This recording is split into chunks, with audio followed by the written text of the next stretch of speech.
There's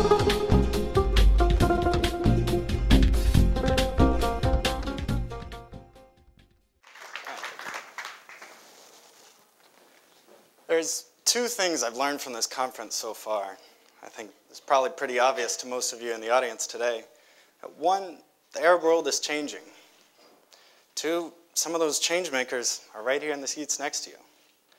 What I want to talk a little bit about today is how to affect the policy that underpins that social change and why that's so important in the equation. Now, as the Arab Spring erupted about a year and a half ago, the US was faced with one of the biggest challenges, one of the biggest foreign policy challenges it had looked at in our generation. This was compounded by the fact that a large part of Congress was essentially new to the game. Because just a few months before, more than 100 new members had been elected to Congress. It was one of the biggest seat changes in history. In 60 years, we hadn't seen this many new faces on the Hill. So as these revolutions were occurring, as the protests were springing up in one country after the other, how did members of Congress reach out and listen to the voices on the ground? How did they connect with the activists and ask them, how should the US respond here? Well, too often, they probably didn't. See, Washington policy circles can often be just that, circular. Loops of conversation among officials, academics, analysts, oftentimes lack insight, fresh thinking. And that kind of insight can only come from local input on the ground, from those kinds of young activists. What I want to talk to you today is about my plan to break those policy circles, to get those voices up to the Hill, so they do hear from them. See, as the revolutions occurred, members of Congress, they probably knew the ambassadors, and they knew the ministers, and they knew the analysts, but they didn't know the activists. They probably didn't even know how to log on to Twitter, and if they did, they sure didn't know who to follow, or how to tune into those voices. So what I want to do today is to take a little bit of a look at how we can connect those voices a little bit better. It's not that members of Congress realize that those voices don't matter, or that they don't want to listen to them. In fact, they really do. They're just not quite sure how to reach them. Young people matter. The legacies of Mohamed Bouazizi and Khaled Said have imprinted that notion. That's very clear, that if this generation, these voices are ignored or oppressed or feel frustrated, that violent, dramatic upheavals can occur, as we've all seen. So what I want to do is to set up a series of lunch briefings. I want to use one of Washington's favorite tools, a free lunch, right? Because even in these days, you can still have one. I want to bring these young and inspiring activists up to the Hill to meet with congressional staff, to tell them about the problems in their countries and how the US can support them, what they would like the US to do or not do. Through this project, these staff members can articulate to their bosses, to their members of Congress, why policies in support of democracy and human rights in the Middle East are so critically important right now. They'll build up a strong list of contacts, so when they're faced with these tough policy challenges, they'll know who to call. And finally, as a welcome side effect, we'll get a little bit of that bipartisan cooperation in Washington that I think everyone would appreciate a little bit more of. But that's not going to be enough. Because oftentimes, even if the decision makers think it's the right thing to do, and they know they want to support these people, they may not actually do much of anything. That's where the rest of you come in. I know a lot of Americans are disenchanted with the political process, especially young Americans.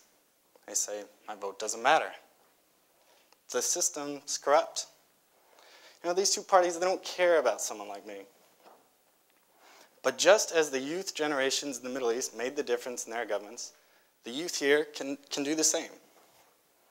Let me ask you a few questions to explain what I mean. This is the interactive part, so get ready. How many of you have heard of John McCain? Can I see a show of hands for John McCain? Very good, very good. How about John Kerry? All right, very educated crowd we have here. Let's make it a little bit tougher then. How about Jared Polis? One hand, very good. How about Raul Grijalva? A few Arizonans, good, good. Now, Jared Polis and Raul Grijalva are two members of Congress who recently signed on to a bill about Bahrain and to promote political reform and human rights in that country and to withhold an arms sale as a means of leverage to support that. Now, why am I telling you all this? Well, I went to the staff of Polis and Galvin, and I asked them, well, why did you sign this bill? And they told me essentially, well, it's the right thing to do. The congressman cares about human rights. This is a situation he's really concerned about, and this was a way that he could voice those concerns. Oh, and we got a lot of phone calls about this. See, somehow, a policy circle had been broken. I'm sure a lot of you have heard this phrase before, call your congressman, write your senator, right? How many of you actually done that? Pretty good, maybe half, but this is probably a very politically active crowd. But as you can see, most of the people in America today don't take those kind of actions. They don't really think those things matter. As I just told you with the story with Grijalva and Polis, that had a major impact on their decisions, those phone calls. Because sometimes all it takes is 50 phone calls to really make a difference, to convince your member to take a public stand in support of these kind of policies. So if there's something you really care about, the steps for change are really pretty simple. One, find a bill that if you think it was passed, it would help the situation that you're concerned about, whatever issue, whatever country that might be. If no such bill exists, find some other concrete steps that different NGOs or activist groups are calling for. Two, look up and call your congressman. It takes about 60 seconds. Usually there's an intern on the other end.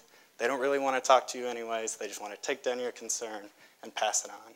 But as we've seen, those concerns matter. As I said, sometimes all it takes is 50 people. Because at the end of the day, even if they don't vote the way you want them to vote, or even if that bill doesn't exist, all of a sudden, this issue is on their radar. It's something they've got to care about, something they've got to respond to in a way. And they're going to start reaching out, and they're going to send their staff out into those policy circles to figure out what's going on, what we should do about this. And if it just so happens that this coming Friday, there's a lunch briefing with an Egyptian blogger, a Tunisian activist, youth activists from Morocco, they're much more likely to go, much more likely to listen to those voices when they're trying to make policy going forward. And the circle is broken. So, as people across the Middle East and North Africa stood up and they fought for their rights, and they demanded a seat at the table for their governments, they won that seat. But now it's time they have a seat in Washington too. Everyone here needs to help ensure they have it. They need to create the space for them to have it. Because their world is moving too fast to keep up, and we need to make sure they do. Thank you.